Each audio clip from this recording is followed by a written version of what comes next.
All right, so welcome to a One Piece podcast. I can't say the One Piece podcast because that's already claimed by another channel, and they do good content. So yeah, and I'm here today with.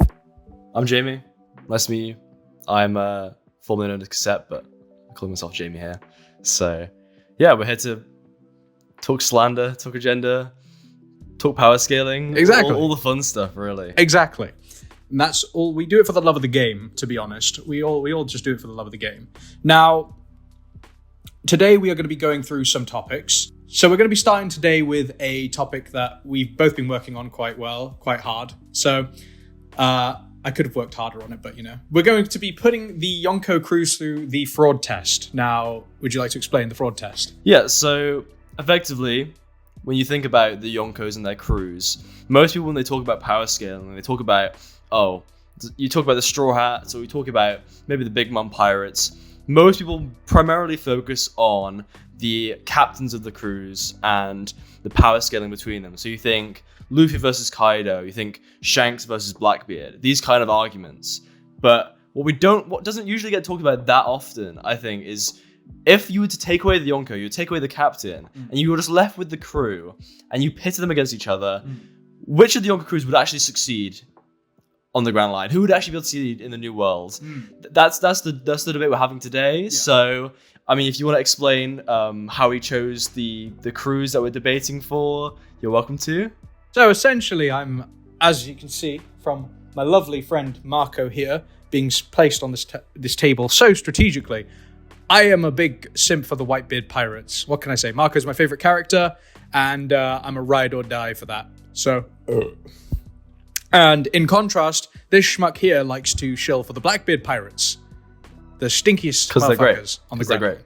They stink. They are terrible. We'll talk about this more in detail in a second. We'll get into it. But so we picked, for the record, so Reuben picked to debate for the Whitebeard pirates, and I picked to debate for the Blackbeard pirates. We could have stopped there, but then we all thought, well, let's go into the other Yonko crews as well. Straw Hats have been done to death, and same with Shanks' crew. So we decided to debate Big Mom Pirates versus the Beast Pirates, so Kaido's crew. Yeah. We flipped a coin to make it fair because neither of us really had any predisposition to either of them. Yeah. Reuben ended up getting the Big Mom Pirates. I ended up getting the Beast Pirates. I'm not picking. It's Jova. It's going to be a hard one. So that's going to be the flow of the argument. We're going to start with Blackbeard versus Whitebeard, move into Big Mom versus the Beast Pirates, and then later in the episode, we're gonna. You want to explain the Warlord creation? Yeah, sure. So we basically attempted to remake the 7 Warlords of the Seas, but there's some catches to it. We can't use any Yonkos or previous Warlords. We can only use people from a Yonko crew who aren't the certified first mate of that crew. And we cannot use current Marines. So that'll give you an idea of what some of ours might be. But yeah, and also, of course, no dead characters. We are going with just plain alive, and this is if the 7 Warlords were to be reinstated today and no Seraphim, who would you make them out of? And those are the rules that we're going with. We're taking away those factors, and we're going to see what we come up with. Yeah. So that's the plan for today, but let's swap back into the first debate. Okay. So we should do this in a traditional debate format. So opening statement, rebuttals, then 4 onwards, and then conclusions from each side.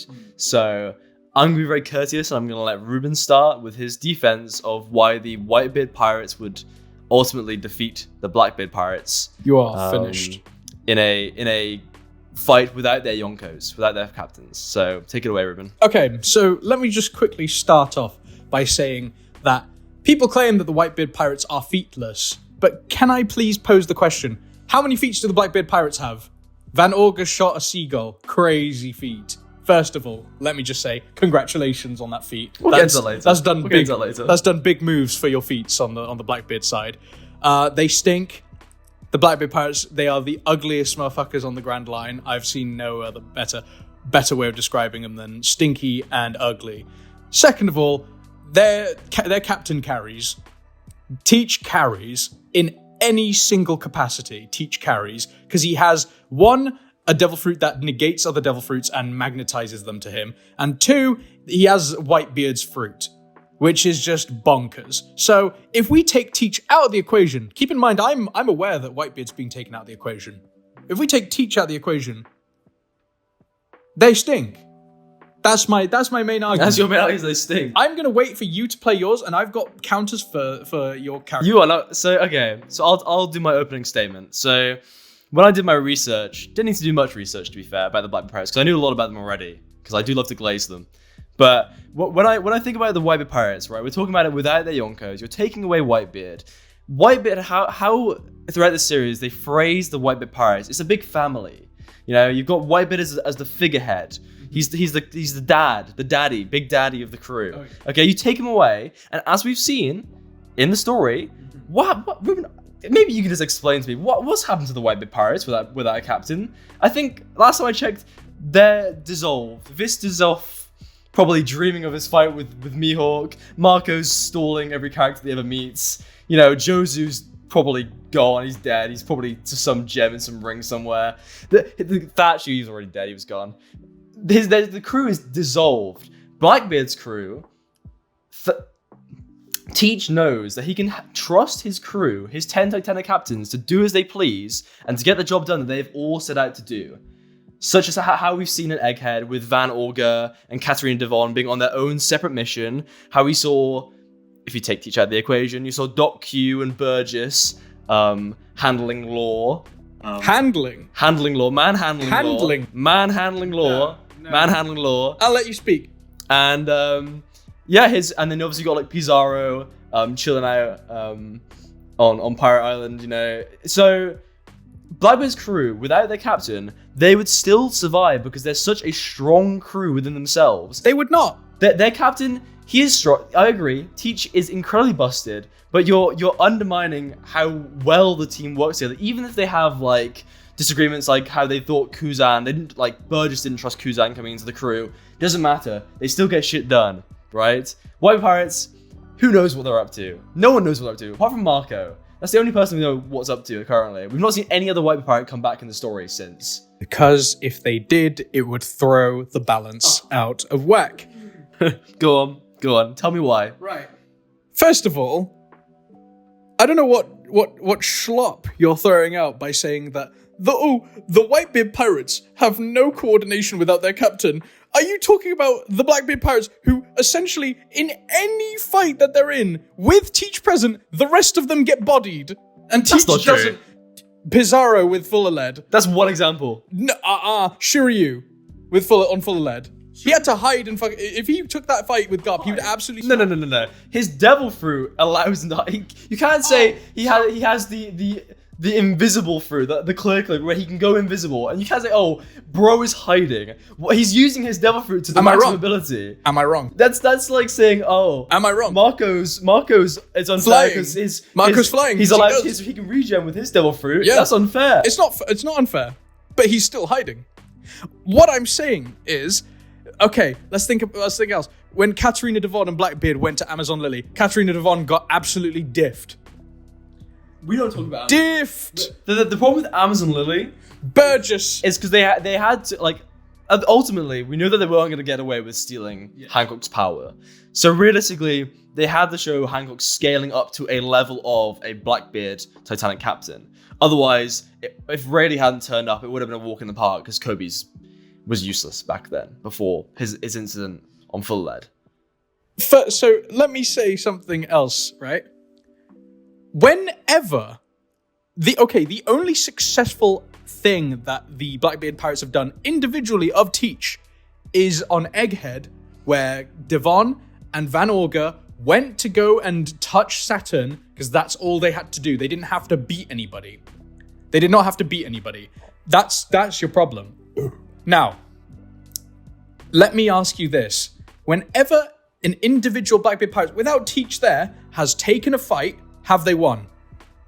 But it's not necessarily about taking... Well, actually, yes, they have. Tell me. For the correction. In Jaya, we saw individual members of the Blackbeard Pirate.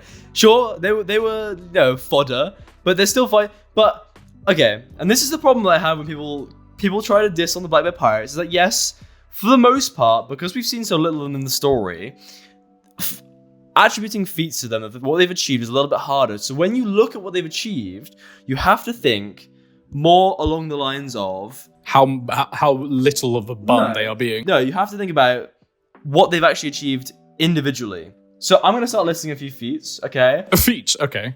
And you can start telling me whether you agree or disagree with them in terms of their strength. So a member of the Blackbeard Pirates I don't feel like gets talked about nearly enough, mainly because he hasn't had a lot of screen time, to be fair, is Lafitte. Yeah, I know. Okay, but Lafitte, okay. What has Lafitte ever done? He managed to infiltrate Merijois. So did Kuma with a big bouldering man. Kuma didn't infiltrate. He did. They knew he was coming and they handled him. How did Morley get into the Merijois? Morley has a devil fruit that allows him. This was before Lafitte had a devil fruit, as far as we're aware. This is before Lafitte had his devil fruit, which we still don't know about. We know it has some kind of wings, but that's all. How do we know that he didn't have that devil fruit then? Well, it doesn't really make much of a difference. Because at the end of the day, he rocked up to Merijois, where they had a meeting with the Warlords. Sengoku was there, Zuryu was there, Doflamingo, Kuma, Mihawk were all there. People that we know have impressive levels of haki, observation haki. Yeah. Okay. Whether we want to glaze Mihawk or not, he still has good observation haki, and we know that Sengoku does as well because he has all three types. You said that, my king. So he ultimately infiltrated them without them noticing. Yeah. Gave his propositions why Teach should be the next Warlord, replacing Crocodile, and they accepted it. They took it. But it still doesn't change the fact, right, that if we were to put these two crews up against each other, right, in full working form without Teach there, I'm saying that the Whitebeard Pirates are not getting swept because all the other feats of the Blackbeard Pirates out of combat are useless. They're all about sneaking around. Literally, Katarina Devon, when they got diffed, Burgess got diffed by the Chief of Staff. The man who does the accounting for the Revolutionary Army beat Burgess. But this was prior to him getting the devil fruit. I think this was prior to Sabo getting his devil fruit. True. Yeah. True. Fine. Yeah. Okay, I'll take that.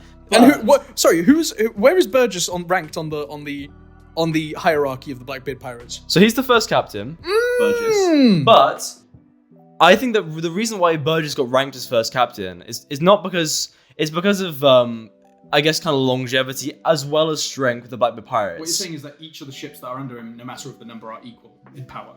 To a degree, and I think what people seem to forget about a lot of the members of the Blackbeard Pirates, we haven't seen a lot of people, like Vasco Shot, even like San Juan Wolf, or even Shiryu to a degree, is that they were all in level 6 Impel Down. They were all determined by the world government, by the Marines, as one of the most dangerous pirates to exist, and therefore they need to be put in maximum security. Okay. And I don't know if what you know about how Blackbeard picks his crew, but Blackbeard only picks crew members that he views as strong, that he views as useful to him in his crew.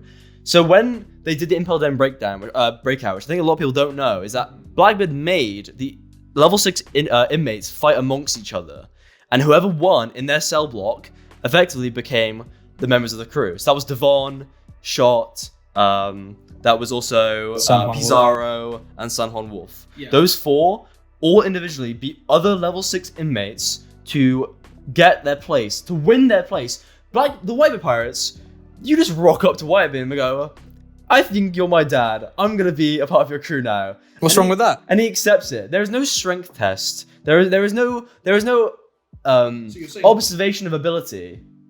For his top members, because you're talking about the feats of the Black Pirates. Oh, they're ugly, they're stinky, they got no drip. Okay, tell me about the feats of the Whitebeard Pirates. And if your argument is 90% glazing of Marco, your argument doesn't hold. Well, because Marco is only one member of a set of crew. Well, first of all, my guy. First of all, they do got drip. They ain't stinky, and they definitely ain't ugly. So that's my first point in terms of look feats and vanity feats. Yeah. But all I'll say is that getting into level 6 of Impel Down doesn't mean you're strong. You could have killed 20 kids, and you get sent to level 6 of Impel Down. Like the people who, like as we've seen in Impel Down, most of the prisoners that get absolutely blitzed are fodder. They're absolute fodder. For all we know, there's a bunch of people who killed like helpless citizens because they have slightly better strength than the rest of them. Like you could get a gun and you could go and just mow down a whole town, but like, and that'll get you sent to Impel Down level 6. That doesn't mean that since they killed them. I don't think it does. Why? Because from people that we know that have been put into level 6, their crimes are usually on a much larger scale than just mowing down a town of people. Those are the winners of the Blackbeard Hunger Games, though. I mean, San Juan Wolf. Yes. His crimes, as stated by Ivankov when we were talking about the Black Pirates, his crimes literally got erased from history due to their severity. He probably sat on a town accidentally, bro. No. That's probably what got erased, is the town. Emu takes out towns on the daily. He takes out islands. He takes out islands. I'm sorry. Their crimes have to be more than just flattening a whole town, okay? I'm sure of it. We don't know, obviously, for certain, but you have to take some level of assumption with things that Oda has not decided to describe to us, and assume that the reason that these guys won their fights in their cell blocks, they are in level 6 Impel Down, is because they are strong, and they are strong because a lot of them have devil fruits or got devil fruits, and Blackbeard accepted them. Blackbeard doesn't accept weak people onto his crew. You say that. That's why he turned down Jewelry Bonnie. Oh, but that's why he accepted Caribou. The most diffed Logia in the series. Caribou hasn't been accepted onto the crew. They are using Caribou because he has stated that he has information that is beneficial to teach. Whether Caribou becomes a member of the Titanic captains or not, I don't think it's going to happen because I don't think he's strong enough to sit with the rest of the Titanic captains. They are simply using him. Getting information out of someone and taking them with you to get said information out of them is not them becoming a member of your captain crew. Okay? So Caribou should not be included in this conversation. Can we agree that Caribou should be thrown to the bottom of the sea by Teach? Caribou should be thrown to the bottom of the sea by Teach. Whether they'll happen or not, probably very unlikely. Good stuff. Unfortunately, he is around to stay, most likely. Fucking greasy, slimy. But please, go back to telling me about the feats of the Whitebeard Pirates. Please, do indulge me. Let me read. Go on. Please, I'd love to hear. Let me cook. Jozu, right? Don't roll your eyes, because Jozu is clean with it. He broke... Look, you could throw a lot of shit at Jozu, and he would break right through it, right? Kuzan famously threw a giant iceberg at Jozu, and guess what he did? Smashed right through it. He smashed right through it. Sorry, so we now power scaling Jozu with the Titanic. Yes. Is that what we're doing? If Jozu was the Titanic, it would not have sank. Well, he would, because he's a devil fruit, so he would have sunk straight to the bottom of the ocean. If he was on the Titanic, it wouldn't have sank. Okay, we're now just rewriting world history. Jozu could have saved the people on the Titanic, he chose not to. Hey, look, Blackbeard loves his world history, man. Right, so Blamenko has infinite pocket space to store items, weapons, and can pocket whatever is thrown at him. If they're throwing anything at him, he just goes, pops it in his pocket. It's ridiculous.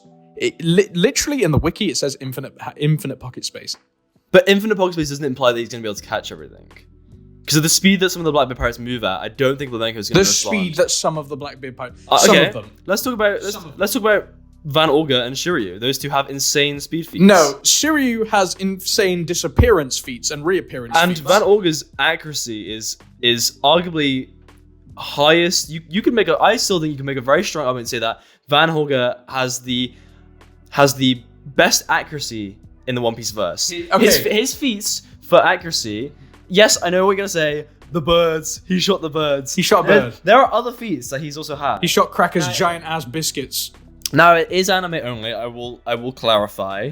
Because it's cover story lore. It's cover story. But Van Olga, during Impel Down, he shot through the barrels and the individual bullets shot by the jailers in Impel Down. Now, that is an insane accuracy feat. We have not seen anyone else in the One Piece verse do that as of yet. Yeah, Shooting a bullet that was flying through the air with his own bullet to take down. This was before he had the warp through as well. I will admit that Van Olga is probably up there with some of the best of the Blackbeard Pirates. But what I will say is that man has about 5 scopes on that gun.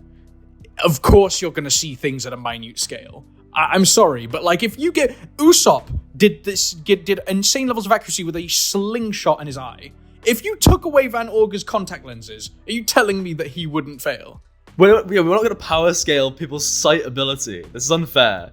He's the best sniper in the world. He has a telescope attached to his gun. we're gonna have to make a presumption, but his observation haki must be incredible. Yeah. I mean, to hit shots like that, you have to have insane, better than Usopp, in my opinion, better than Yasop, levels of observation haki. To hit those levels of shots, you have to. It's just not. Look, okay. So we got Van Orga. Now, I'm not gonna lie, Shiryu gets diffed by Vista. I don't know if I agree. Vista is Go on.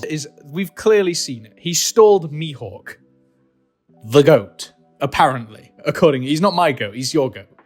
But not my goat. Hey, Look I'm at the talking camera, to them. I'm talking to them. I'm not a Mihawk player, Look, personally. we can both agree that Mihawk is a fraud. But until proven otherwise. Until he turns up and does something. But you just destroyed your own argument. You bum. You just said Mihawk is a fraud, but you're bringing up his stalling of Vista. I'm bringing it to the masses because he's a fraud until proven otherwise in our eyes, and we know he's capable as a swordsman. Of course. Vista stalling him. Shiryu has literally done nothing with his sword apart from impel down jailers who thought he was a friend. And he's possibly cut down he got behind Gecko Moria, who couldn't get behind that giant chicken drumstick. But okay, and I'm gonna take a step back here. The reason why I don't like people bringing up the Vista Mihawk fight is, and this is not me trying to glaze Mihawk here, but as we see it in the anime and manga, Mihawk is not taking his fight with Vista seriously. He is thinking about Luffy. He's thinking about stopping Luffy from getting to the podiums to free Ace. He is doing his job. He is doing his dog job of being a government slave and stopping Luffy before he cares about fighting Vista, because Vista has never been in the conversation for the best swordsman. It's either been Mihawk or Shanks. Okay, those are the two that have always been top conversation for the top two. Vista, only thing people ever bring up about Vista is like, oh, he stole. Well, and I've spoken to you about this before the podcast. Your feats, the Whitebeard Pirates feats, is all about stalling. All we've seen from the White Pirates is that they can stall their enemy. Marco stalls King and Queen. Mm-hmm. Vista stalls Mihawk. Jozu stalls the iceberg. Thatch, dead. Ace, dead. How dare Flamenco didn't really have any action, honestly, in Marineford. Honestly, a bit of a non-character. So can I ask you this though? But you are strawmanning the idea that I have put this to you multiple times. If they were to fight, but the Blackbeard Pirates wiped out the Whitebeard Pirates. First of all, whoever says that, you buffoons, I hope you know one thing. Teach probably carried that fight, seeing as he had Whitebeard's fruit after that and probably just decimated their ships. Second of all, he just has a black hole ability. So, second of all, right, they were emotional. Well, third of all, they were probably emotional and very sloppy because they weren't organized, because they were just out there for revenge. What I'm saying is that Teach has been the clear indicator of a one fight for the Blackbeard Pirates for so long. Could they individually? Let's keep in mind that the Blackbeard Pirates are strong. I'm not putting this past them. Van Orga and Kuzan are the two strongest in my opinion. That isn't Teach. The rest are getting absolutely demolished, wiped, swept, slapped. Anything else. I think personally, that's just me, but I think that it wouldn't take. I mean, Kuzan and Van Orga both took down Cracker. Crazy feat. Absolutely crazy feat. Van Orga teleported behind his giant ass biscuits, and because he shot this a head that is probably the size of like 2 meters tall, 1 meter wide of a biscuit soldier right in the forehead. Okay, it's accurate, but it's not hard. Do you see that in the anime when they shot him? When he shot them, they went like this, head open. But it isn't about necessarily in that instance the accuracy of Van Orga or Kuzan's ability to take down Cracker, because we've seen other people beat Cracker before. It's about how effortlessly they took down Cracker, who is one of Big Mom's top commanding members of the Big Man Pirates. That if there's two of them, yeah, it is the but I honestly, even if Katakuri and Oven had been there, I still think Kuzan and Van Olga. You think Oven, the guy who could melt the ice instantly, it would not be of any help? I still think that but you say that, okay, sure, you say that, but then you have the Akainu versus Kuzan fight, which was a very, very close fight, and Kuzan still lost, but he still lost after like 5 days of fighting. Yeah, but that's still impressive when you are naturally at a natural level. You're at a disadvantage based on type matchup.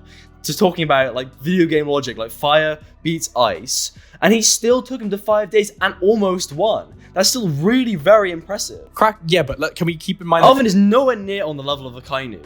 Oven probably, no, of course not. Oven would get diffed by any of the Blackbeard pirates. I'm sorry, any of the Blackbeard pirates. Blackbeard pirates could take Oven, hands down. Katakuri, I think, would probably be the only member of the Big Man Pirates that would genuinely serve any concern or issue. I think you are coping. I think Katarina Devon has no chance against Oven.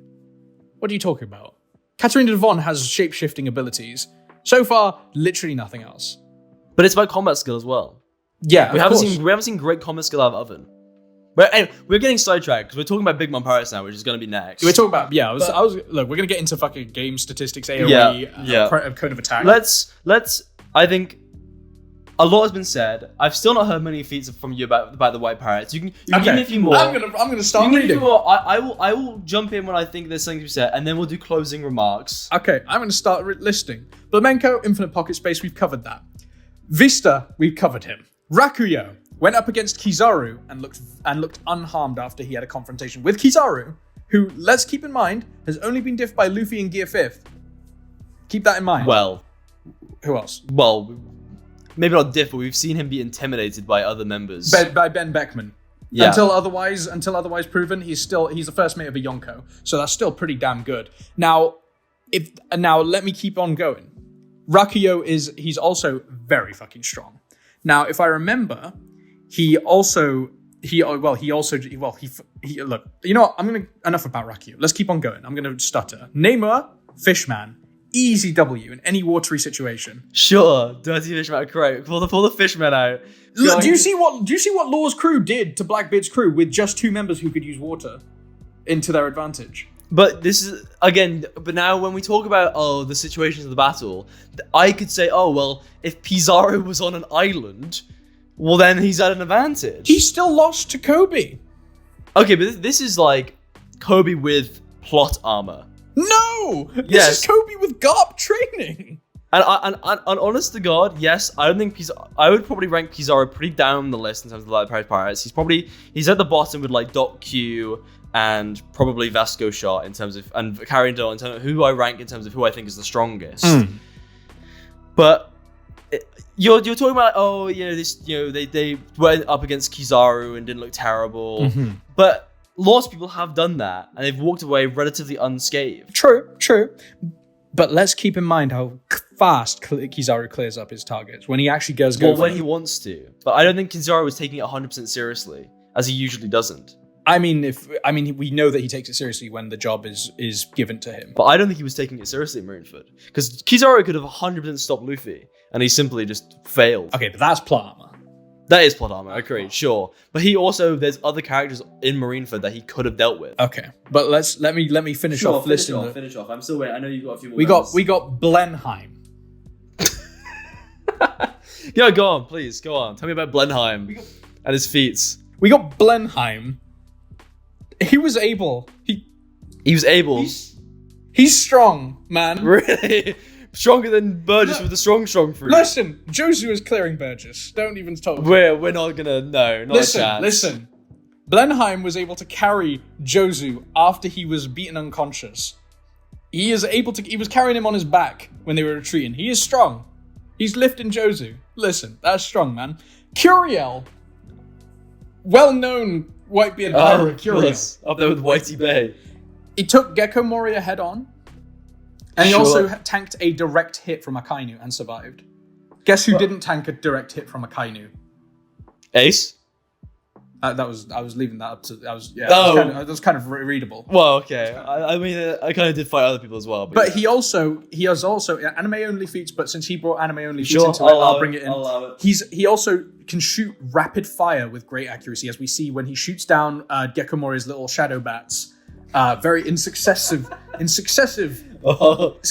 attacks that absolutely cleared it instantly. Rapid fire. Not the Gekomori bats. God help us. Listen, we got King. Gekomori is like bottom of the Warlords in terms of strength. Bringing up Gekomori in terms of strength feats against when you're comparing to the Black Pirates is terrible.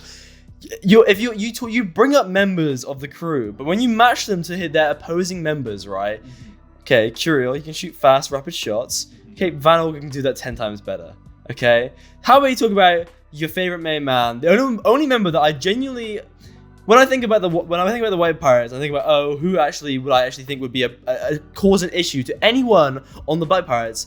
It's Marco. That's the only member I think of. Listen, when I think of a level of concern. Listen, Marco is the GOAT, but I have 5 more Whitebeard pirates that I've written down, and I need to explain them. Otherwise, I don't think you do, because there is no way on earth that any of them are beating any of the Blackbeard pirates. King Dew, no notes. I don't even know who that is. Haruta, capable of cutting steel. Wow, Zoro did that in Alabaster. That's very impressive. Yeah, well, Crocodile was also taken down in Alabaster, bro. So well, Crocodile's a bum. Talk about Gekomori being the bottom of the Warlords. Crocodile was the first to lose to pre-time skip Luffy. Well, who isn't going to lose to Water Luffy? Let's be honest. Kaido would have lost to Water Luffy. Atmos can block bullets. Who in the hell is Atmos? Listen, don't listen to this guy. Speed Jiru, very fast. He could dodge Kizaru's speed of light attacks, and that is a very good feat. Great. And Fossa has a sword that can be set alight and he uses fire in his attacks. That's pretty So he lights his sword on fire. So he's just Yeah. the worst version of Mihawk with painting his blade with Listen. fire. Listen. Worst version of Zoro now, as well. how many Blackbeard pirates are there? There's 10. 10. Okay. How many Whitebeard pirates are there? 1, 2, 3, 4, 5, 6, 7, 8, 9, 10, 11, 12. Plus Marco, 13. Of course, but most of them are fodder.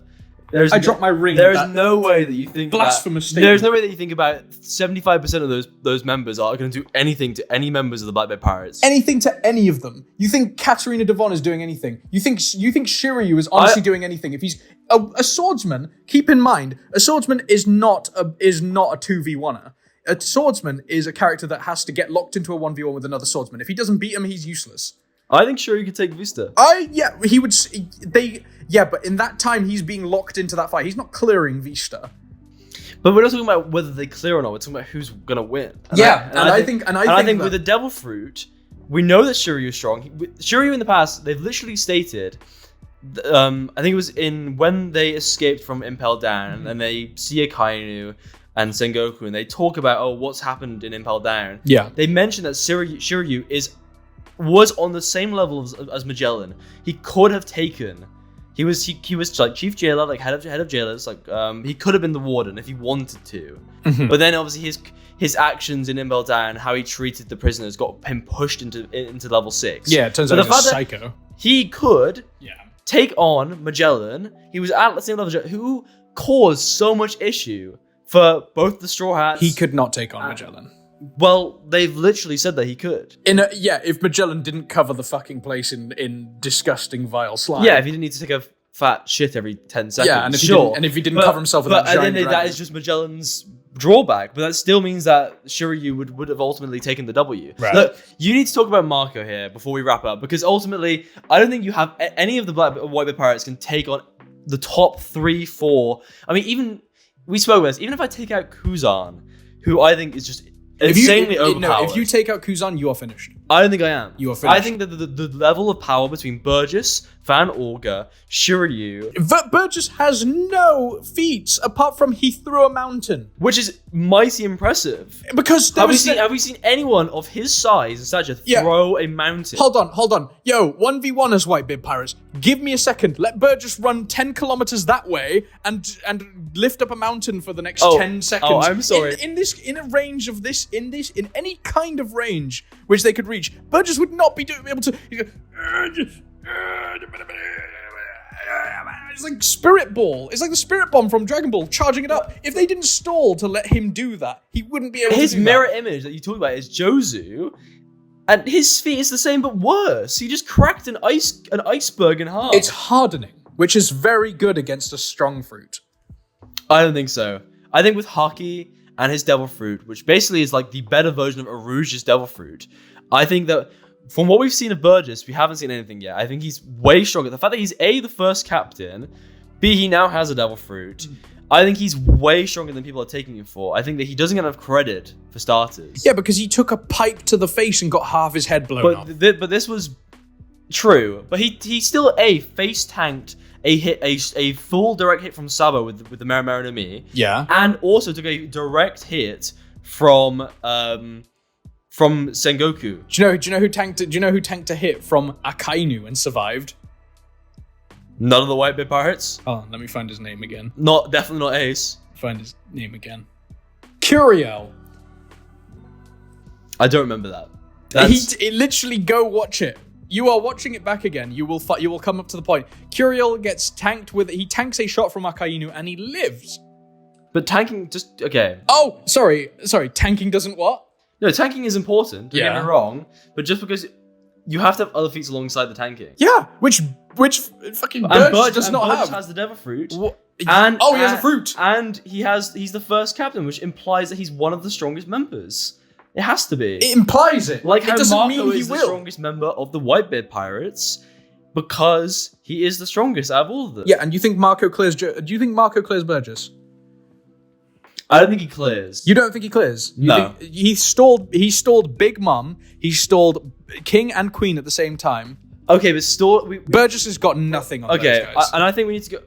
We should go into final rebuttals here. Okay, let's go. I'm going to do your final rebuttal in response to that because I think it's a very good point to make. Yes, the Whitebeard pirates are great at stalling. Marco, he has a very strong Devil Fruit. I'm not going to sit here and act like his Devil Fruit isn't very strong. He has good combat skill. He's talented. But we have seen nothing but stall out of Marco. Because that's his job. Saying that we've only seen stall out of Vista, saying we've only seen stall out of Jozu, saying that the remaining Whitebeard pirates that honestly most people don't know about or don't care about because their feats are not impressive enough, they don't do anything. They have not shown that if they were pitted 1v1, even if you have the numbers advantage with the 13 to the 10 for the Blackbeard to the Whitebeard pirates, I still don't think they would win. We know that Blackbeard pits his crew based on who is the strongest, that they get Devil Fruits, that he knows they're capable of handling the Devil Fruits. He lets them go out and do tasks on their own. He trusts them. As the captain, he trusts them to go out and do tasks like taking Saturn's image, right? Or dealing with law, or going on a side mission because he trusts that they are strong enough to handle it. They are not Ace, but Whitebeard trusted Ace. Well, not trusted, but he let Ace go and try and catch Whitebeard. Yeah. He failed. Okay? Thatch got killed by Blackbeard. Which he regrets. Odin went back to Wano, died. Got boiled. How dare you? Got boiled alive. How dare you? I'm sorry, but the White Pirates are a mess. If they all came back together to fight the Black Pirates, even though they're more, I think, dysfunctional, they still, from strength feats alone, just would win. You're using strength feats in places where they do not need strength. For example, Katarina Devon taking Saturn's image. They had to literally they are the kings of playing dirty because that's what they excel at. In a 1v1 fight brawl, they do not win because their specialty relies in waiting for the right moment and then doing so. Because Katarina Devon took Saturn's form only after Saturn had got his ass busted by both Luffy and Kuma through buildings, thrown out and when he was resting, that's when they walked up to him casually, starting conversation, touched him, and then used Van Orger's ability to fuck off. There's no strength feats there, and you can't deny that. But I think by showing that they're capable of, like I said earlier, with Lafitte going to Merijois and tanking hits and doing these tests, because even though the feats that they have, a lot of the feats they have, because they haven't been shown an awful lot, are not exactly combat-based feats, it doesn't matter. It still shows that they are capable and intimidating enough that the people that they're getting involved with, like Saturn, recognize them, understand that they are a threat, and know that what they've just done is impressive. Apart from Luffy and Kuma, we haven't seen anyone lay a finger in any capacity, right? before that chapter on any of the Gorosei. Okay. Oh, so we're crediting them as putting a finger on the Gorosei as well, a they did feat. put a finger on the Gorosei, and that's still an impressive feat to walk up to a Gorosei with who, for the record, have insane haki. They literally go, oh, what's the haki? Oh, I feel like an immense haki. That has been said multiple times. They are strong. They are strong because they are the Blackbeard pirates. Yeah, but no, don't tell me. Right, you need to do a closing rebuttal because we need to move on to Big Mom versus the Beast Pirates. I will. So yeah, I mean, I'm glad you threw it back to me because I will keep it short and sweet. I think once again, I think that it's really blown out of the water with how much they work because they fight dirty. The Blackbeard pirates are the kings of fighting dirty. I won't deny it. They are very strong. But once again, I think in an honest, line them up here, face them towards each other, fight. I think that the Whitebeard pirates have way more of a chance than you think that they do. But just because they have a chance doesn't mean they're going to win. I mean, we've already we could say the same thing for the Blackbeard just pirates. having Kuzan in itself is an easy win, honestly. If you think, we'll see. And honestly, like when we talk about crew members that could take on, I mean, who do you genuinely think from the White Pirates could take on Kuzan? Marco. That's the only person, right? But yeah, but it's not. But Kuzan clearly gets taken up with 1v1s, as is shown with his fight with the. But my problem with the White Pirates is that I think that if you had your Dragon Ball Z the power reader that you put on a little eyeglass and you scan the power of each. I think the overall combined power level of all the Whitebeard pirates would not match the Blackbeard pirates. And I think destructive power, yeah. And on that basis, on that basis, I think they would win the fight. Okay. Because I genuinely only think that they only have about 2 or 3 notable members, and the rest are just fodder. They're just fodder, like Curiel and Speedy, whatever he was called. I can't remember. You keep his name out your goddamn mouth. I don't even know who he is. Right. So we'll end that segment. We'll move there. on. We'll move that segment there because, as we said. But if you have any thoughts on that matchup, please let us know. Yeah, who do you think wins? Honestly, because let's be honest, it's Blackbeard. Yeah, so Marco Glazer. I'm sorry, but me glazing one character does not cover the amount of cum that you've got on every single forehead of that Blackbeard pirate crew. Yeah, moving on. Good for skincare. What can I say? Listen, Trisha Paytas, let's move on, bro. We're moving on. So moving on to Big Mom Pirates versus the Beast Pirates. This is not a debate I was particularly looking forward to. I before we started the podcast, I was desperately trying to search and find feats for this crew. Honestly, we'll keep this one really short, I think, so we can move on to the next segment because I think there's a great deal to debate. So we'll do about a 5-10 minute debate on this. I'm breezy. So I started first. You started first last time. So would you like me to do my opening remark about the Beast Pirates? Yeah, go for it. Okay, sure. So the Beast Pirates. Where do I even start? So when I think about the Beast Pirates, it is unfortunately about quality over quantity. Okay, this is the argument I'm going to go for with the Beast Pirates because ultimately, majority of the Toby Roppo are honestly pretty shit, to put it really bluntly. But the all-stars of the Beast Pirates, the top 3, plus a few members of the Toby Roppo / outside members of Kaido's crew, I genuinely think would put up a strong fight against the top members of the Big Mom Pirates. You obviously have King, Queen, Jack, who I will have to talk about and bring up. My man. From the Toby Roppo, obviously you have Who's Who, and X-Drake, who is also a member of the Toby Roppo at the time. And then also you have to remember that, technically speaking, Basil Hawkins and Scratch Man who were also technically under... They're spotlighters. They were spotlighted under the Beast Pirates. I'm not going to use them too much because it feels a little bit cheap. I will use... You can honestly use them. I honestly kind of need all the help I can get with this team because they are such a disorganized mess. And honestly, not trying to give help to Reuben here because he doesn't really need it. But the biggest criticism held against the Beast Pirates is that they are insanely disorganized. King and Queen are infighting. Jack's sitting at the bottom of the ocean. Toby Roppo infighting because they want to be all-stars. It's problematic. But if we isolate each individual one, you put them in the 1v1s, I think that argument kind of goes a bit out the window, because it's not then about a team fight, which I think where the Big Mom Pirates excel is their synergy because they're family. Yeah. And instead it's based on the raw combat skill and strength and feats of the individual crew members. Yeah. So that's my opening remark. I'll talk obviously more about King, Queen, Jack, and the other members after you do yours, but I'll leave the floor to you. I think so. Personally, I think that. I mean, I'm going to save the big one for last, and I think we all know who the big one is, right? So, I will say that I think the Beast Pirates have a lot of numbers, right? Correct. But I think that if there is a crew to rival them and possibly surpass them in numbers, it's the Big Mom Pirates. Yeah. I mean, if I count them here, there is. Yeah, you could count them on one hand. If we don't count the Sweet Commanders, who are the top 4, there is 5 in a row on the wiki, right? There's a 5 on the row. So there is 5, 10, 15, 20, 25, 30, 35, 40, 45, 50, 55, 60, 65, 70, 74 children of Big Mom. And they are all combatants in the Big Mom Pirates. Okay. I think that's a stretch. They all work towards fighting to. I wouldn't agree with that personally. I think they do. I think they all do. No, I mean, Pudding, for example, is one great example of someone she has no combat skill. Pudding. True. Okay. I will take. And there that. are other members of the Big Mom Pirates that are just like her. Okay, but how many notable Beast Pirates are there on the wiki? Majority of the Big Mom Pirates are fodder.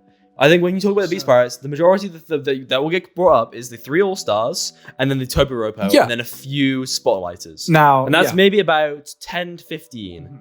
Okay, but if you play, in my personal opinion, if you place a lot of the mid to low levels of fodder from the Big Mom Pirates against any of these members, from the Toby Ropo or the All-Stars, they clear.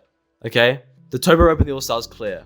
It's only when you start to get to that upper 10 to 15 members of the Big Mom Pirates where I start to think, right, now we're gonna actually have issues. Now I will say, right, that there is truth in what he says. There is truth in what you say. Yeah. That there is clear difference in skill gap between the regular Beast Pirate fodder. I can't remember what they're called, the highlighters and spotlighters or something. And then there's the Toby Rope, and there's a definite skill gap there. But what I'm saying is that most of the Big Mom Pirates, when hit with Conqueror's Haki, and we know one side on this fight has Conqueror's Haki, being Katakuri, and unfortunately nobody else. And I hate to use Conqueror's Haki, but it is a feat, and it is something that is used in combat if you have it. Sure. Now, how Shoku Haki? Well, so Conqueror's Haki would wipe all the Toby Rope, as we've seen in Wano when Luffy and Kid use Conqueror's Haki on anybody who is below a Toby Ropo in the Beast Pirates. They all immediately fall over, maybe except for Babanuki. But I think the Spotlighters might. Some of the Spotlighters might. People like Basil Hawkins and Scratchman and Pooh, and a few other notable members maybe that came out throughout the story. I think. But yeah, I mean, your average grunt, sure, but that's the same with the Big Mom Pirates. Sure, none of them have conquerors, but they would still be able to clear them with relative ease, I believe, without conquerors. Of course. But I think that Smoothie, Cracker, in their own rights, are very powerful individuals and very capable in what they do. And I think now let's remember as well is that a good few number of the Blackbeard, the Big Mom Pirates, were able to subdue and beat some of the Vinsmoke family, notably Ichiji, Reiju, and Niji, I think. I can't remember, but I can't remember specifically. But they battered some of the Vinsmoke siblings, and I will say that the Toby Ropo were only beaten by some of the Toby Ropo, like Page One and Drake, were beaten by Sanji using a raid suit. So Germa Genetics absolutely pounded them, and the Big Mom Pirates did pound on the Germa children. So it does beg to differ. I hate to power scale it like he beat them and they beat them, so it's a cycle. But I do have to say, like, these also, they're more experienced fighters. I mean, these Big Mom Pirates age up to pushing 50. I mean, Perospero alone is, I think, almost 60 years old. Yeah, he's old. He's very old. Like, these guys are very seasoned fighters, and they're seasoned veterans. And if there was to be people that operated better in a team setting, I would have to say it's the people who have been raised together, who know how to fight together. I mean, Daifuku, Oven, and Katakuri are all raised together simultaneously. Now, they didn't always work together, but what I do think is that the Big Mom Pirates are such a threat because of all the siblings that pose a threat together. Because they're, like I said, Van Orga and Aokiji, Kuzan, now, they stormed Whole Cake Island, but they stormed it when all of the top officers and the top brass weren't there. Now, Cracker Shaw was there, but I don't think alone he could definitely take on Van Orga and Kuzan. Yeah, sorry, Katakuri and Oven were losing to Caesar Clown. My bad. I forgot about that. No, carry on, please. Carry on. Their ship got kicked by King, and that was the ship. They can't do much outside of that because they're devil fruits. But if we take it out of that in that isolated instance, I genuinely think that there is a very good chance that the Big Mom Pirates can win. I think the biggest argument you have going for the Big Mom Pirates is just their numbers and their level of diversity in terms of their abilities. Yeah. I think if we start looking at on a finer grain scale of looking at individual matchups in terms of who I would rank closer to where, I do genuinely feel like that a lot of the upper levels of the Beast Pirates 100% could take on members of the upper levels of the Big Mom Pirates. I agree, but I think that the Toby Ropo are ass. And I think that, I'll be honest, like, maybe Who's Who was probably the most challenging one, it seemed, because Jinbei had to take him on. But even Jinbei didn't take him seriously. They had a monologue back and forth, and then Jinbei locked in and trashed him. Now, Sasaki, I don't want to talk about Sasaki because he's irrelevant. Yeah, I honestly don't think I could even bring up. I mean, Ulti. I think when we talk about the members of the Tobiroko and their skills and their feats, I don't remember really much about the Big Mom Pirates to a large degree. Yeah. But I don't know how many of them, how many of the lower to mid levels have haki, which I think is very important. I don't think we've seen haki of obviously Katakuri and Perispero, and Oven. I don't know if we've seen it as Smoothie, but we can probably assume Smoothie has it. We know all the Tobiroko have haki, for the record. So all 6 of them. Who's Who, you're right, is probably the most impressive because he was ex-CP9. He was at one point seen to be on the same level as Rob Lucci, Base Lucci, who, give credit where credit is due. Base Lucci is still a threat. He's still intimidating. Yeah. Who got beaten by 3 times I think a lot of the Luffy. Tobiropo's feats, besides haki, is about the durability. Ulti, she clashed with Luffy in that famous scene that everyone loves to bring up where they headbutt each other and Luffy gets sent through the fucking floor. Yeah, obviously, that's specific, but page 1 fought Sanji, who, he's one of the top 4 members of the Straw Hats. Yeah. You brought up earlier about, I don't want a power scale with relation to the Vinsmoke family and their raid suits, but Sanji is miles above because he has the raid suit plus he has all the additional stuff and the combat skill he's built from the time of being with the Straw Hats. Mm-hmm. Page 1 also fully tanked a Gear 3 haki infused punch from Luffy, which in itself is very impressive. Did he get back up after that? Yeah, okay. He got back up. He took it like a champ. and I think a lot of the Beast Pirates, I would say, have better durability for the most part than a lot of the Big Mom Pirates. But I think that's based on the fact that they're Zoans. Sure, of course, but you can't discredit the fact they're ancient Zoans because that's a part of their kit. Yeah, right? of course. I think when you look at pure attack power, maybe then you would probably give it more towards the Big Mom Pirates. You have Oven, you have Katakuri, you have Smoothie, obviously. But in terms of durability and endurance, I genuinely do think that the Beast Pirates have it over, except Katakuri. Mm-hmm. The one person I will give exception to is Katakuri because of his fight with Luffy in the Mirror Dimension. I will give credit where credit is due, but the durability of King, Queen, Jack, and some of the Tobiroko is genuinely very impressive. Okay. I mean, Queen fully headbutted Big Mom and took several hits from Big Mom and tanked them like an absolute Chad. King, obviously, he's Lunarian. He's incredibly durable. I think if we're going to talk about matchups, he's probably the one that you'd scale against Katakuri in a 1v1. Now, Jack's a really funny one because he's a funny guy. It's a funny guy. As Reuben will know, when off the pod, I shit talk Jack relentlessly But when I did my research for this debate, I generally looked into Jack because I don't remember Zoro very well. It was many years ago that I read it, and I found out, his durability was and endurance was insane. Like he fought Inuarashi and Nekomamushi in Zou, along with a bunch of other Sulong minks and minks for what have I written down here? 5 days straight. The Inuarashi and Nekomamushi would swap out every 12 hours. To basically allow them time to rest while Jack still continued to fight. Jack has insane levels of durability. I think that, along with that, he's a fish man, so he can't drown, so you can't just throw him to the bottom of the ocean if he's just gonna sit there and do nothing like a chud. Like, on top of that, Jack also, I didn't realize, this must have been maybe a cover story but he sunk 2 out of the 4 battleships that was carrying Doflamingo by the Marines. Which had, apparently on the time, Suru, Fujitori, and Sengoku carrying Doflamingo, which in itself, and got away relatively unscathed, which is impressive. You know, Sengoku and Fujitori in themselves, even just ignoring Suru, are incredibly strong characters in the game. So that's when I talk about the Beast Pirates, I 100% I'm gonna lay down my arms and be like, yes, on a numbers level, we're fucked.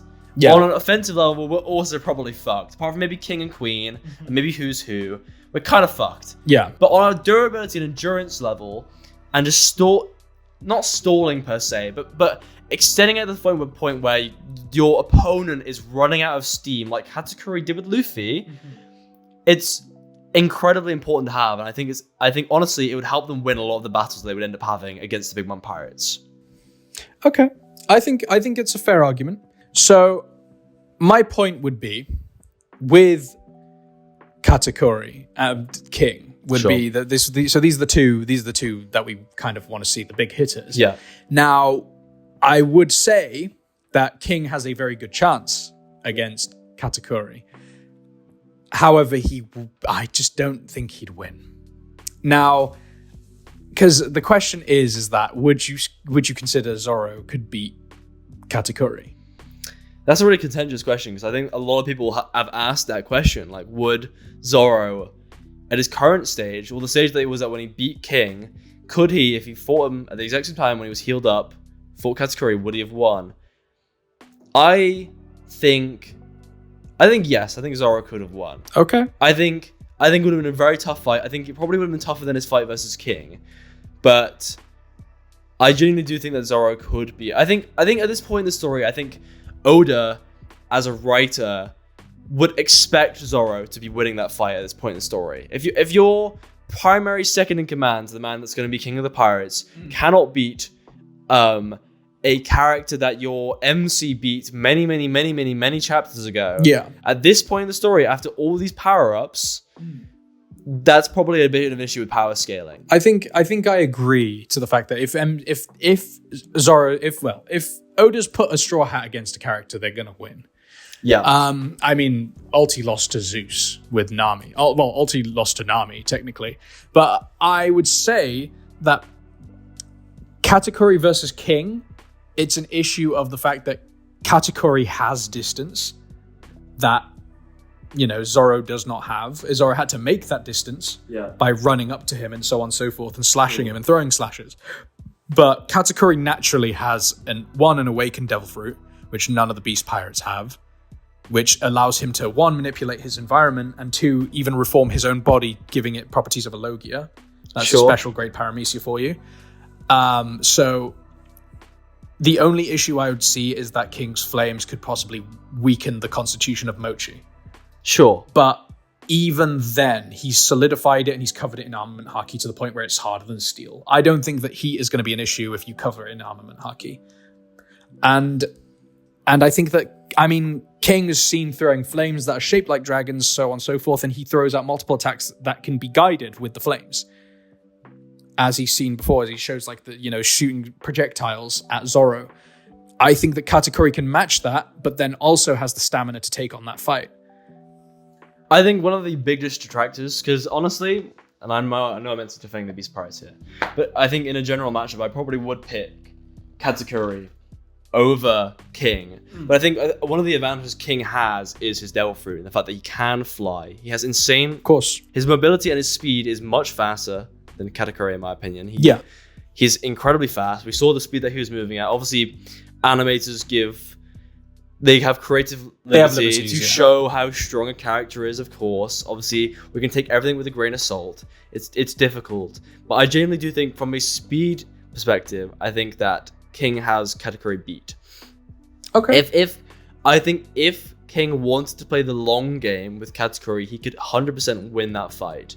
The only things I really think Katakuri has over King is, obviously, he has Conquerors. Yeah.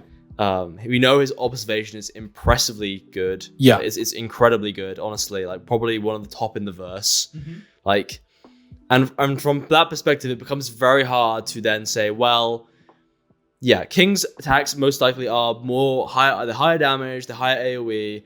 They do more damage, but Katakuri also is very durable. He has the observation haki. So honestly, I think it depends on the situation of the fight, but yeah, I don't know. I think for my closing remark, on this point, before we move on to the next topic, I really do think it is a matter of endurance and durability. If the Beast Pirates can endure the attacks of the Big Man Pirates, if they can endure the offense of Katakuri, of Oven, of Perispero, of Smoothie, I think they could take it out on top. It would be a very, very close and tough fight, and I genuinely think it would be a lot harder for them to high diff the Big Man Pirates and vice versa. Yeah. But from a durability and endurance point of view, 100%, I think the Beast Pirates could take the fight. But that's my closing. That's my final point. It's a very hard thing to. That's fair. Yeah, I think once again, I personally think that I think that Big Man Pirates would absolutely clear. But once again, it's up to whoever is interested in taking on this debate. So please, by all means, let us know what you think of this matchup as well. And maybe there's the one Sasaki lover out there just loves that Triceratops form. Don't comment. Yeah. If Sasaki is your favorite character in the whole of One Piece, please don't. You need help. You need God. You need something.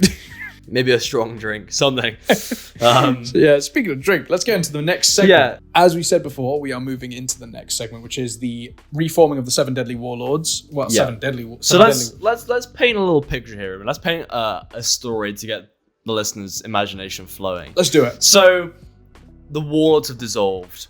Called by the Marines and the world government, they've dissolved what used to be the 7 Warlords of the Sea. Many things have happened since then. Obviously, we've had the reveal of Sun God Nika. Yeah.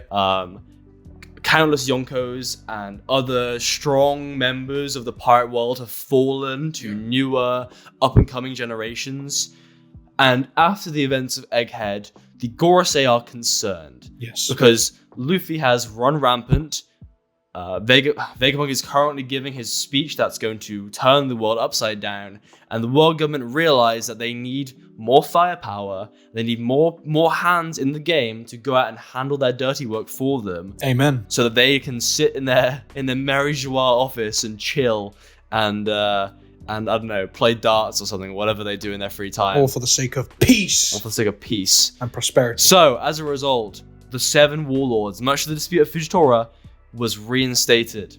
Yes. But under the condition that they had to be new to the Warlord position and they were not a pre-existing Yonko and obviously not a Marine. So, agreed. With that in mind, myself and Reuben, fellow top tier ranking generals in the Marines, we're up there, we're approaching Admiral rank. We're given the task of picking out 7 pirates that will replace the old 7 Warlords. Yes, and so just to rerun through the rules, we have a few vetoes. So 1, we can't use a Yonko or a previous Warlord. Yep. And when we say a Yonko, a Emperor, we're not necessarily discarding the crewmates. However, we are discarding any Yonko crewmate who is considered the first mate. So the right-hand man or woman of that crew. And we are also not including Marines. Current Marines. Former Marines are free game, as long as the characters are not dead either. So that is the criteria for making the 7 Warlords. And I will say, I have names. I think we should start by talking about the ones that I think we probably both picked. So obviously we did this individually. We haven't really spoken a great deal about who we have on our roster. I will say, I have one that I'm not sure if you'll accept, so I've got a backup. Okay. So let's start with the really obvious ones first, right? Mm-hmm. So if you go first, and then I'll see if I've got it as well. Okay, sure. So my first pick is obviously just going to be, and this is rather cheap, but the second in command for a lot of the big captain crews. Mm-hmm. So you have people such as Queen, who I think would make a good warlord. Yeah. Especially with his previous experience working with Mads. I think he would provide great utility to the government if they could wrangle him, if they could get him under wraps, right? They get that bum off his ass. In terms of the others, Katakuri.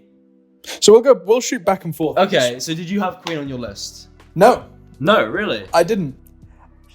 I'm gonna go in order of my putting them there, and you're not gonna like my first one. Sure. Sure. Go on. R.H. Okay. Right. Okay. Sure. Hit me out. Hear me out. I'm listening. I mean, sure. He has a crew that is known to do a little pillaging, a little pirating. Okay. He knows how to keep people in check by ruling by fear. Sure. He is very well known for that from Arlong Park. He is an asset that the world government would probably allow lenience with if he could just go to towns and put fear into their hearts, essentially. It's what Doflamingo does. It's what literally the Warlord is there for. The Warlords are there for, one, to be called to battle whenever, which is shown in the Marineford War, but the main priority of them is to go around and suppress any, one, rebellion, and two, piracy that the world government thinks is disruptive that isn't within the Warlord system. So, oh god. He could also create Arlong Park again, but with endorsement and funding from the government. This is something that I think is... Because the thing is, right, people would think, why would the world government let him do that? They let Doflamingo have Dressrosa. They let him... He literally straight up waltzed in there and took it for himself.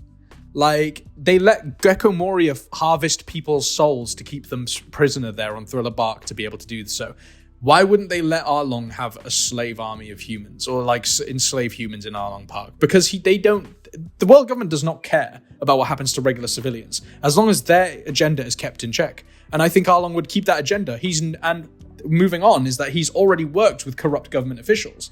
So he has no problems in working with humans. He's worked with Nezumi, that little rat. Yeah. He had him on the payroll. So Arlong is racist, yes. But he is known to work with humans, and if he sees a business opportunity, if he sees an advantage to be taken, he will use that. And I think if he was given what's the thing that they do with the turkey every Thanksgiving, like the president, like pardons, they pardon. If he gets a pardon from being in prison to basically be a warlord and work for the government and just do what they say, but then he can just go do whatever the hell he wants. I think that's in Arlong's wheelhouse. I think the biggest attractor for Arlong is just a strength stat, as I just don't think he's strong enough to be considered a warlord. I think I think you're 100% right in that he fits the mold very well, working with the Marines, good at inflicting fear into the people, good at control and management of those kind of things. He has a crew behind him, he has a location. Arlong's issue is that he's just simply not strong enough to be a warlord. And to counter that, I would say, look at Crocodile, pre-time skip. He got lazy, just like Arlong did when he took on Kokoyashi Village and he made Arlong Park there and he set up and he stayed there for years. They both basically sat in a place, got lazy, became bums and got beaten by pre-time skip Luffy. So I would say that if Crocodile got stronger post being in prison, what's to say that Arlong can't? And Arlong was in the Grand Line. I mean, he ran back to East Blue to have a comfortable life. So if he did put up to it, he was on the Sun Pirates. So I would still put Arlong up there for a warlord position. Okay, let's try and get through the ones I think we're gonna have overlap for. So how about you list off the ones where you think that we're definitely gonna have overlap? See, I've tried to work against it. I've only got Katakuri for overlap. Okay, I also have Katakuri, obviously. Okay, because that was the one I thought you may have had issue with because he's technically the first commander. Yeah, it's ambiguous, right? Because obviously because they have the sweet commanders, which is sweet commanders, yeah. I mean, obvious ones for me, I think, if we're looking at it very logically, is Katakuri, Queen. Yeah. From the Whitebeard pirates, I actually ended up picking Vista. Vista. Okay. I think just because there isn't really that many to pick from. But why Vista? Because out of Vista and Jozu, I think Vista would arguably be more useful. I feel like he'd be filling in a slot for Mihawk, like a swordsman, having that kind of swordsman role filled in. He's not as good as Mihawk, I wouldn't say, nor is he as versatile, but he's still a competent, strong swordsman with prior experience in the Whitebeard Pirates. So those were my three that I thought. Oh, and also I have Shiryu as well. Who I thought would be the best pick in terms of his Devil Fruit. I almost picked Van Olga. It was a very close pick between Van Olga and Shiryu for who I would take. Okay. Realistically, I think actually maybe Van Olga is the better pick than Shiryu. Yeah. Both of them are great for recon missions, for stealth, for getting in and out of locations to disrupt or to stop. Like how Kuma used to travel around the Grand Line and sort things out. Like he was kind of everywhere at once, whereas a lot of the Warlords kind of stay in one place. Like of course, or Crocodile or... they get lazy. Or Doflamingo, where they stay in one place. Well, I guess Dofi actually did travel a little bit, but... Those are my really obvious ones, right? Katakuri, Vista, let's say Van Olga, and Queen. So that's four. The really, really obvious ones. So I will hit you with two of mine. Okay, go for it. So you've listed a swordsman and a scientist. I've got a swordsman and a scientist. Okay. My swordsman, you will never guess who my swordsman is. I'll give you 3 guesses. Swordsman. Let me have a little think. Are they known as a swordsman? Yes. Only known as a swordsman? Yes. What? Are they pre or post time skip? Post. Okay. Give me a hot second. Post time skip swordsman.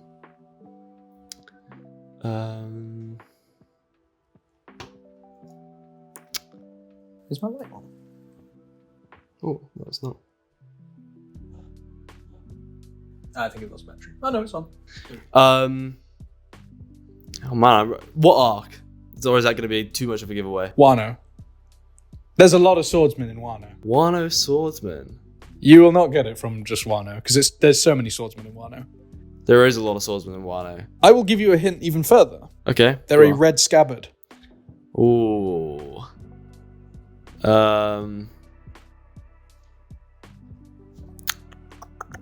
Kinemon? No. I can't, honestly, my memory of the Red Scabbards is horrendous. I will tell you. Okay. Denjiro. Okay. You know the guy who ran the brothel? Yes, and he gave the plot twist, yes. Yeah. I know Denjiro with his massive bean head, yeah. With his bean head and his really just like distorted face. Yeah, and receding hairline, yeah. not to rip on the guy, but yeah. Big ass pompadour. Yeah. But he is, so I chose him specifically because he's proven as a swordsman, right? Sure. He clearly like of all the swordsmen in the Red Scabbards, he was kind of the one who I thought, damn, this one means business. Yeah. Like when I saw him in the animation, like when he took on Yamato no Orochi and so on and so forth, he was pretty clean with it. He's clean with his slice. He knows what he's doing, but he's used to working for the enemy for a cause greater than himself. That is the big one that I chose for him. Sure. He worked for Orochi, because for years, against his own will and his own being, he really hated that idea, but he chose to do it because it's what was better for the cause. And I think what would be best for Wano right now is for someone to be an inside person in the government, in the world government, to be able to, one, distract from the idea of them invading Wano and having government soldiers just strutting through and around Wano. And yeah, it'd be good representation. But I think with your picks, I think a lot of times they're good logic, but I just still don't think the strength stat of the character you're picking is strong enough. That's understandable. In comparison to, obviously, like, it's going to be hard to match the prior Warlords because they were picked for a reason. But I don't think Dendro or Long, while they would fit like the cogs that they are into the system, I don't think they would provide a great deal of utility to the world government, to the Marines, as somebody who's a marginal bit stronger, I feel. That's understandable. But I believe in redemption stories. Well, I already know. I can already guess who your scientist is. Guess. Actually, I have between two. I mean, There's only two others. well, yeah. The question is which one is it? Is it Judge? Okay, it's Caesar then. It's Caesar Clown, baby! Okay. I had Caesar in my top list of characters I thought could possibly take the position. He's a bum. First and foremost, let's establish this. He is a bum, but he's a Logia, which one is just, his fruit is ridiculous. Can we just say that? His fruit is ridiculous. Yeah. Take the oxygen out of the air, nothing. Boom. He's very good at suppressing masses, especially with his experiments, like with the what was it? Smiley with the salamander. I can't remember what the slime was, what the compound was that it was called, but it basically just petrified everybody. Yeah. And he's good at suppressing people and en masse, but he could also, similar to Queen, like he would be able to just get on with. He could provide the government with knowledge. Of scientific progress, and he's already been working on something that the Marines want, which is the gigantification of people, of humans. But he would also be able to legally and with authority carry out his heinous experiments. Which I do not condone, but he still would be. It would be a logical choice for him to be able to carry out those experiments, because he was on Punk Hazard. He was hiding on Punk Hazard. He was only using Punk Hazard because of the fight that had just been there, and because it was abandoned. It was a dilapidated island with nothing else on it. That's why he carried out his experiments there, because the government wouldn't look for him. But with authority, he'd have resources, he'd have funding, he'd be able to do whatever the fuck he wants. True. Yeah, I think Caesar's a good pick. He was on my list. I think he makes a lot of sense. He's a bit of a lapdog. He fits in with the government. I think when I look at the rest of the characters I've selected, I think only really maybe three are interesting. Well, so I'm just gonna bang mine. I'm gonna tell you all of mine, okay, and we can talk about it a little bit, and then we can move on to your final lot. So my remaining three, with a one thrown in for a fourth, are Chinjao from Dressrosa. Don Chinjao? Okay. from Dressrosa, who we knew was a formidable pirate. From the past. Obviously, Luffy fixed his dome after the fight in the Colosseum block fight. His holy drill. We know that he has conquerors. Yes. As well as other forms of haki. We know that he's a veteran. He knows his way around the sea. He might have a crew, but he's incredibly strong. I think we didn't see all levels of his power. I think he's stronger than we take him to be. Sure. To have conquerors, like, you have to be a very well-driven individual. On a fundamental level. My other picks are Bartolomeo. I think he might be a bit too rogue for the government, although there's nothing they haven't seen before with Doflamingo. He has a crew. Mm-hmm. He sails around a lot. He's a menace.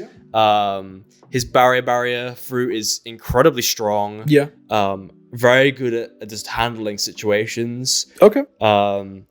My last two picks are, so one of them is a double job. It's two people combined into one. Is it the Kelly Funk brothers? It is not the Kelly Funk brothers.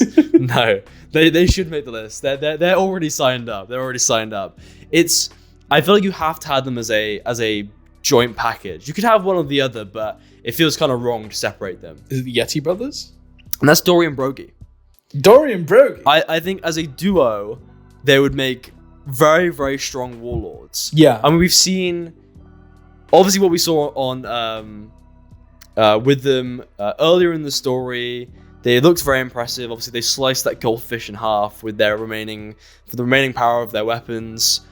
But then, obviously, in recent chapters, we've seen how truly, truly strong they are. Manhandling the Gorosei, tanking damage from the Gorosei as well. Taking a number of hits. They would be genuine and obviously they have history as well.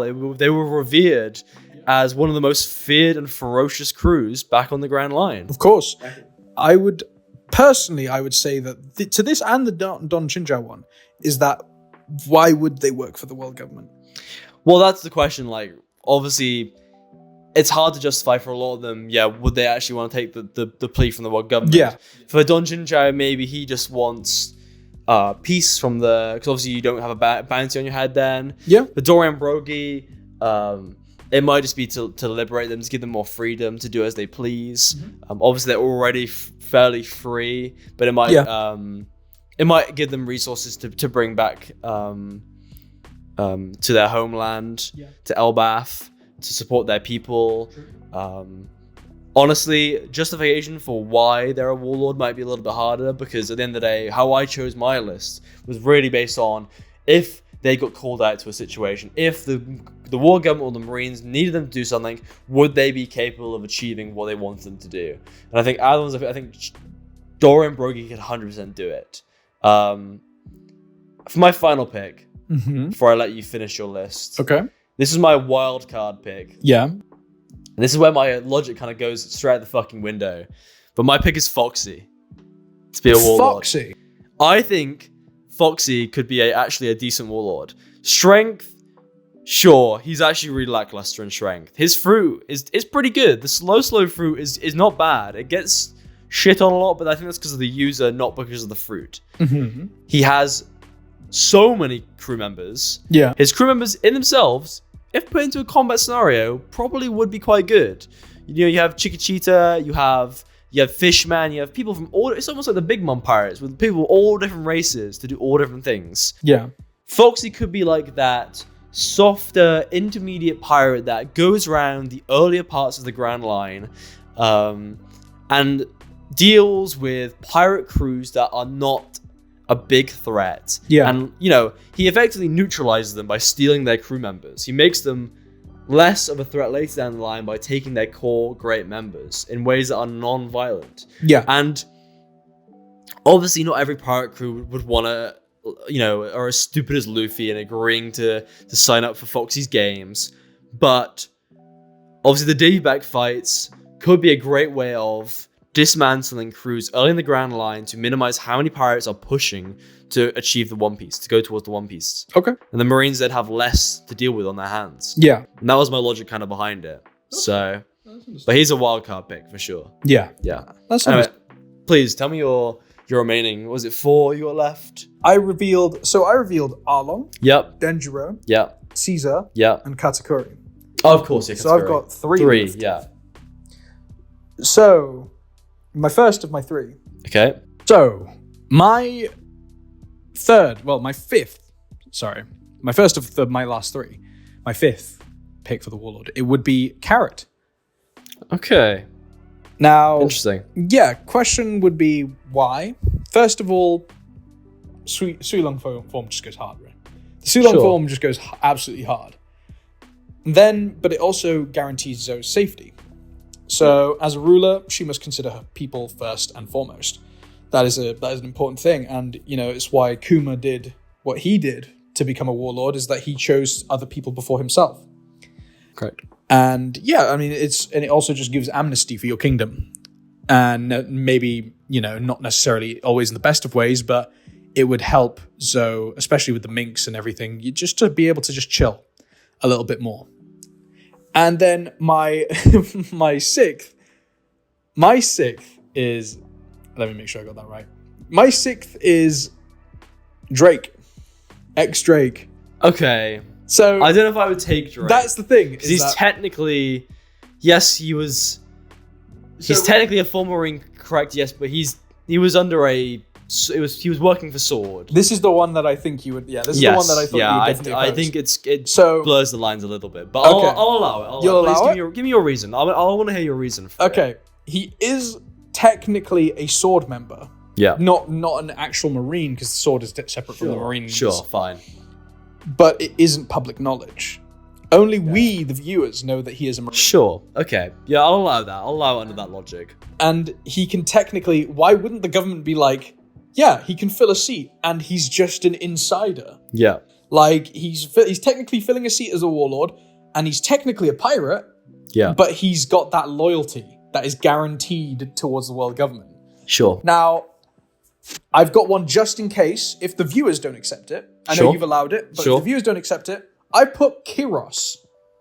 One-legged Kiros. Listen, bro took his head off. Bro took Dofi's head off. He's still a combatant. He's still very capable, and he's training Rebecca, so he's still capable. I mean, he did a lot on one leg. Man, you gotta fear the man who chopped off his own leg without any hesitation in one clean swipe to be able to take out Doflamingo. Sure. Yeah? As a combatant against other pirates in the Grand Line, do you really think he's going to hold a candle with his one leg? I think he could. I think my hopping king could pop a fight. But that's only the backup in case nobody accepts Drake. Sure. And so they go for anybody who didn't accept that take, you've got that one. Sure. But my final would be Perona. I knew Perona was coming. She was on my list, but I didn't pick her just because combat ability. Yeah. No, I mean I think her combat ability is fine. I just thought she just was a kind of a shoe-in. Yeah, of course. So I can't speak because I also picked the obvious shoe-ins for the. But I think similar to Foxy, I mean without the en masse fight pirate crews, I think Perona has the ability to. She has what the world government wants, which is just the ability to just kind of like dissipate any kind of rebellion or any kind of will to fight against the government. And that's what she does. She literally just, unless it's against Usopp, she can literally just send out her hollows. If there's a mass riot, just send out her hollows, just shoot them through them. And then I don't want to fight anymore. I want to die. Like she's just good at suppressing that kind of fighting spirit. So she could be, I mean, it's like Burr Hancock, not necessarily a fighter, but like she's got the ability to just subdue people. Yeah. No, I think Perona's a good choice. She was on my list. I ummed and ahed about it for a little while, and I ultimately just came to the conclusion that I didn't really want her on the crew, but she does make sense from a crowd control, solving conflict scenario. She's very, very useful. Okay. And we saw that obviously in Thread of Bark, and then again on Return to Sub Aldi. Yeah. When she helped out Zoro. And she's a recurring character, so exactly. Yeah. So how about how about you state your favorite of mine? Okay. And your most likely of mine and your most likely of yours, and I'll do the same. Ooh, okay. So I've got, once again, I'll say I've got Arlong, Perona, Denjiro, Caesar Clown, Katakuri. Wait, how many was that? Sorry. Arlong, Perona, Denjiro, Caesar, Katakuri, Drake, and Karo. And if nobody accepts Drake, I got Kiros, but you accepted Drake, so. Okay. I think from your pick, I think probably Caesar. Okay. Would be most probable. I mean, in terms of his affliction of being an absolute groveling dog to whoever he meets, and his Delph fruit is very strong, and he has the scientific background as well, which is very useful because now that Vegapunk is probably gonna pop his clogs, he's dead. They need someone to fill that gap. They don't have Judge. He's off with Queen. True. Chilling with Mads. They need a scientific great to help them, and having him double as a warlord probably would help with that because it would give him more immunity, even if he doesn't get it from that. Of course. Most likely, I think would probably just be Katakuri. Yeah. But let's be honest. If Big Mom wasn't around, and they didn't have that Yonko status for that crew, just having immunity, of course. It just would be so beneficial to makes pirates. Makes the most sense. Yeah. And that's fair enough. Yeah. But so then my favorite of yours. Yeah. And my most likely of yours. Yeah. So read yours out again. So I had Katakuri, Vista, Chinjao. I had Bato, Queen, Dorian Brogy, and then I'm going to put Foxy in as opposed to Shiryu because it's more interesting. Okay.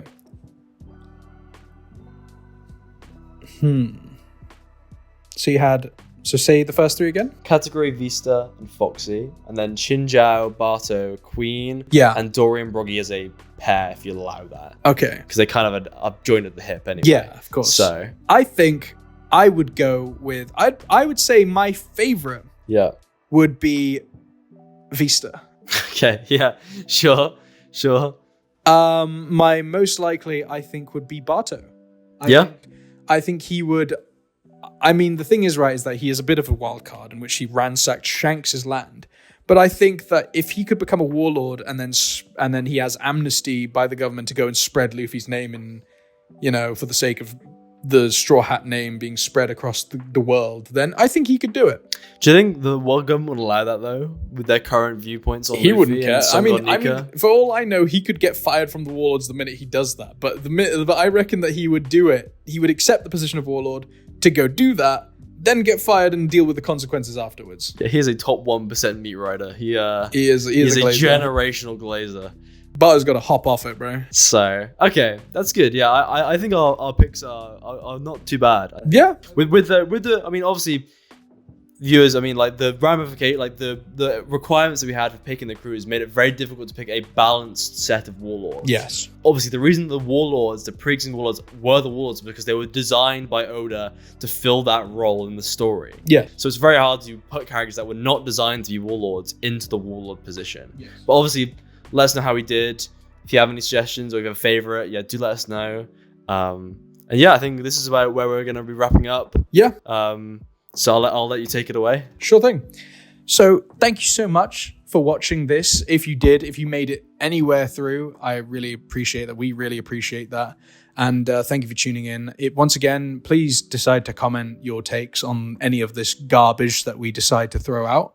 And we put a lot of work into this and we put a lot of effort into it and we just do it for the fun of it. So, hey, hop into the conversation, get involved. We love the community and we want to be more involved in the community. Yeah. So, yeah, let's get it. Cool. So, yeah, like and subscribe. Yeah, and we'll see you guys whenever we do this next. Whenever we next do it. We do it for fun, but we don't do it on a schedule. We don't make any money from it. So, of course, we just do it because we're two guys. Yeah, we like the agenda. Yeah. We like glazing our favorite characters. Of course. Yeah. You more than me. But well, we'll see later. All right. Well, see you later, guys. Thank you so much and peace. Take care.